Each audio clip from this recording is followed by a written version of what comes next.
తెలంగాణలో జోరు వానలు జనజీవనాన్ని అస్తవ్యస్తంగా మార్చేశాయి. చెరువులు, కుంటలు, వాగుల్లోకి భారీగా వరద నీరు చేరి లోతట్టు ప్రాంతాలు జలమయమయ్యాయి. సిద్దిపేట, నిర్మల్ పట్టణాల పరిస్థితి దయనీయంగా ఉంది. ఇక బాసర సరస్వతి క్షేత్రంలో దుకాణాలు, ఇళ్లు, రహదారులన్నీ కుళ్లు కంపు కొడుతున్నాయి. తీవ్రంగా నష్టపోయిన రైతులు సర్కార్ సాయం కోసం ఎదురుచూస్తున్నారు.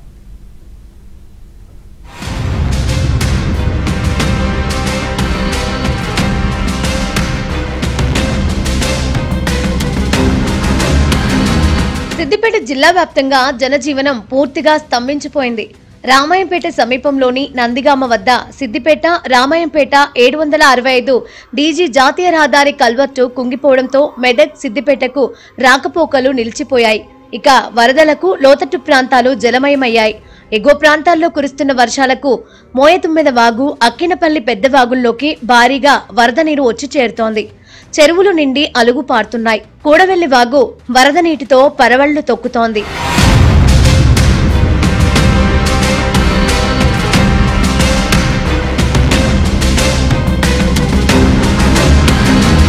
భారీ వర్షాలతో సిద్దిపేట జిల్లాలో పెద్ద ఎత్తున పంట నష్టం వాటిల్లింది. జిల్లాలో గతంలో ఎప్పుడూ చూడనటువంటి స్థాయిలో వర్షపాతం నమోదైంది. 3 రోజుల క్రితం సిద్దిపేటలో కురిసిన 20 సెంటీమీటర్ల భారీ వర్షానికి నియోజకవర్గ వ్యాప్తంగా అనేక చోట్ల వరి, పత్తి, మొక్కజొన్న పంటలు తీవ్రంగా దెబ్బతిన్నాయి. వర్షం దాటికి చెరువులకు గండ్లు పడి రహదారులు పూర్తిగా ధ్వంసమయ్యాయి. పలు మండలాల్లోని గ్రామాల్లో వాగుల పక్కన ఉన్న పొలాల్లో ఎక్కడ చూసినా పొలాలలో ఇసుక మేటలు దర్శనమిస్తున్నాయి. కొన్ని చోట్ల వాగుల్లో నుంచి వరద ఇప్పటికీ కొనసాగుతోంది. ఇదిలా ఉండగా సిద్దిపేట జిల్లాలో ఇప్పటి వరకు పంట నష్టం వివరాలు జిల్లా వ్యవసాయ అధికారులు వెల్లడించలేదు.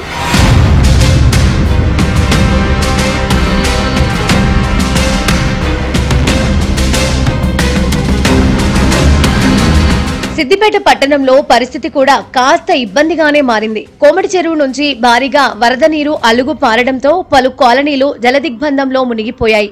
వర్ష బీభత్సానికి కోమటి చెరువు, దాని దిగువన ఉన్న నర్సాపూర్ చెరువు మధ్యలో ఉన్న కాలనీలు అన్ని నీట మునిగాయి. అపార్ట్మెంటుల్లోకి నీరు చేరింది. శ్రీనగర్ కాలనీ, హరిప్రియ నగర్, శ్రీనివాస నగర్, సీతారామాంజనేయ టాకీస్ ప్రాంతాలు నీటిలో మునిగిపోయాయి.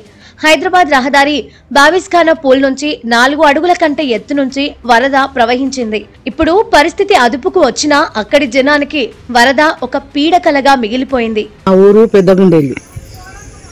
మా ఇల్లు 3 రోజులు వర్షం కొడితే అంత కూలింది. మాది ప్రభుత్వము ఆదుకోవాలని చెప్తున్న అందరికీ ఇట్లా కూలిపోయింది. మా కొడుకు పరిస్థితి మంచిగా లేక హైదరాబాద్కు బతకవేండు. మేము ఇట్లా ఉన్నాము, ఇద్దరం పెద్ద మనుషులం ఉన్నాము. అంత పక్క నుంచి కూలింది. గవర్నమెంట్ ఆదుకోవాలని చెప్తున్నాం. వాటర్ వచ్చి బయటకు రాలేని పరిస్థితి. మాకు నిత్యావసర వస్తువులు, పాలు తీసుకోలేని పరిస్థితి అయిపోయింది. మాకు ఇంతకుముందు 15-16 సంవత్సరంలో ఇలాంటి సేమ్ సిచ్యువేషన్ వచ్చింది. నేను ఇల్లు కొత్త కన్స్ట్రక్షన్ చేసేటప్పుడు మొత్తం సిమెంట్ బ్యాగులు ఖరాబ్ అయిపోయినాయి. అప్పుడు హరీష్ రావు వచ్చిండు, దీన్ని రోడ్డు వెడల్పు చేస్తాడు, ఐటీ చేస్తాడు సూచిర్రు. కానీ ఇంతవరకు మాకు ఎలాంటి అది లేకుండా అయిపోయింది. ప్రతి వర్షాకాలం వచ్చినప్పుడల్లా మాకు భయంతో బతుకు అవుతుంది సార్. నిర్మల్ జిల్లాలో ఎగువ ప్రాంతాల నుంచి వచ్చిన వరద నీటితో బాసర వద్ద గోదావరి ఉగ్రరూపం దాల్చింది. బాసరతో పాటు చుట్టుపక్కల గ్రామాల్లో పెద్ద ఎత్తున నష్టం జరిగింది. ఆగస్టు 28 రాత్రి నుంచి కురిసిన భారీ వర్షాలకు గోదావరిలోకి వరద అధికంగా చేరింది. బాసరతో పాటు 9 గ్రామాలు జలదిగ్బంధంలో చిక్కుకున్నాయి. బాసరలోని ఆలయానికి వెళ్లే 2 మార్గాలు జలమయమయ్యాయి. 3 రోజుల పాటు బాసర గ్రామం వరదలోనే ఉంది. ఇప్పుడు వరద తగ్గడంతో బాసర ఆలయం చుట్టూ ఉన్న దుకాణాలు తెరిచారు. వరదలకు చెడిపోయిన సామాగ్రిని చూసి బాధితులు తీవ్ర ఆందోళన చెందుతున్నారు. ఎన్నో రూములు ఇక్కడ దాదాపు 4 ఫీట్ల నీళ్లు ఇక్కడ చేరడం జరిగింది. అన్ని బెడ్షీట్లు కానీ, మంచాలు కానీ, లైట్స్ కానీ అన్నీ మరి ధ్వంసమైనాయి. ఇక్కడ ఉన్నటువంటి దాదాపు 2 కార్లు కూడా మీరు చూడొచ్చు విజువల్లో. ఆ 2 కార్లు కూడా కొత్త కార్లు ఉన్నాయి, దాంట్లో మునిగినాయి. 40 సంవత్సరాల నుంచి ఫస్ట్ టైం వాటర్ వచ్చినాయి సార్. మొత్తం షాపులో దోసుకుపోయినాయి. దగ్గర మొత్తం 20 సామాన్ దగ్గర నానిపోయింది. మొత్తం పడేషన్ చెత్త అయిపోయింది సార్.